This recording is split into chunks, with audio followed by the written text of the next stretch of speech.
কাঁকরোলের ভিন্ন রকম একটা রান্না আজকে আপনাদের সাথে শেয়ার করব। অবশ্যই কিন্তু দেখে পাশেই থাকবেন। তো প্রথমেই আমি নিয়েছি 2টা মাঝারি সাইজের কাঁকরোল। তো এখন আমি কাঁকরোলগুলোকে একটু মোটা মোটা করে কেটে নেব। এগুলো কিন্তু বেশি পাতলা করে কাটবো না, একটু মোটা করে কেটে নেব যাতে করে এটা খেতে ভালো লাগে।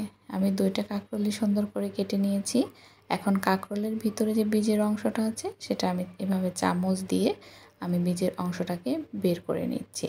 যদি আপনাদের মনে হয় চামচ দিয়ে এটা বের করা একটু কষ্টকর হয়ে যায়, তাহলে কিন্তু আপনারা ছুরি দিয়েও কিন্তু এভাবে করে বের করে নিতে পারেন। ছুরি দিয়ে কিন্তু সবচেয়ে বেশি সহজ হয় এভাবে করা। তো আমি 2টা পদ্ধতি দেখিয়ে দিলাম। তো এরপরে কিন্তু আমার সবগুলো কাটা হয়ে গিয়েছে। এখন আমি পানি দিয়ে ভালো করে ধুয়ে নেব। আমি কিন্তু কাটার আগেও কিন্তু খুব ভালো করে ধুয়ে নিয়েছি। তো আবার ধুয়ে নিলাম। এখন আমি পাটার মধ্যে দিয়ে দিচ্ছি 4-5টা শুকনো মরিচ, কিছু কাঁচা রসুন এবং 1 চামচ সরিষা, একটু লবণ আর একটু পানি। এখন এটাকে আমি ভালো করে বেটে নেব।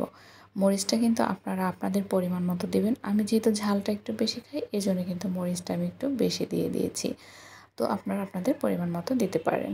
এখন এটাকে আমি ভালো করে বেটে নিলাম। বেটে নেওয়ার পর এখন সবগুলো কাঁকরোল আমি প্লেটের মধ্যে এভাবে করে সাজিয়ে দিচ্ছি। তারপরে যে বেটে রাখা যে মশলাটা ছিল সেটা এখন আমি সুন্দর করে এগুলোর মধ্যে লাগিয়ে দিচ্ছি। এগুলো কিন্তু অনেক সুন্দর করে ভালো করে লাগাতে হবে যাতে খুলে না আসে, আর কাঁকরোলের গায়েও কিন্তু ভালো করে মেখে দিতে হবে যাতে এটা মশলা দিয়ে মাখো মাখো হয়, খেতে কিন্তু ভালো লাগে। তো এখন আমি সবগুলোকে এভাবে মাখিয়ে নিলাম। মাখানোর পরে দেখুন দেখতে মাশাআল্লাহ কালারটা কত সুন্দর হয়েছে। অনেকেই কিন্তু কাঁকরোল খেতে পছন্দ করেন না, এভাবে কিন্তু অনায়াসে খেতে পারেন। তবে চুলায় একটু তেল বসিয়ে দিয়েছিলাম, সেই তেলের মধ্যে এখন আমি কাঁকরোলগুলোকে দিয়ে দিলাম।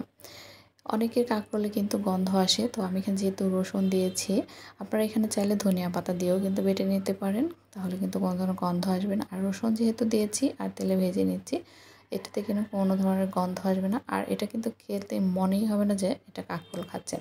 আর এই রেসিপিটা কিন্তু আপনারা করলা দিয়েও করতে পারেন। করলা দিয়েও কিন্তু আমি একদিন করেছিলাম, খুবই আমার কাছে ভালোই লেগেছে। তো এখন এগুলোকে আমি একটু উল্টে পাল্টে ভেজে দেবো, আর এগুলো ঢেকে ঢেকে ভাজলে কিন্তু এমনিতেই নরম হয়ে আসে। আর কাঁকরোল সবজিটা কিন্তু অত বেশি ভাজারও প্রয়োজন পড়ে না। যাই হোক, এটাকে আমি উল্টে পাল্টে ভেজে নিচ্ছি।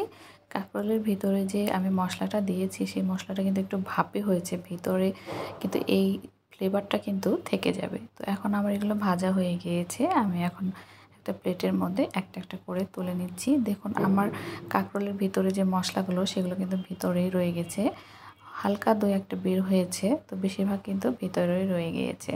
তো এখন যে ভিতরে মশলাটা রয়েছে ফ্লেভারটা কিন্তু তেমনই রয়েছে। নিন এখন গরম ভাত নিন, আর সাথে এই কাঁকরোলের পিসগুলো নিন, আর খেয়ে দেখুন কেমন লাগে। তো আজকে এই পর্যন্তই। আল্লাহ হাফেজ।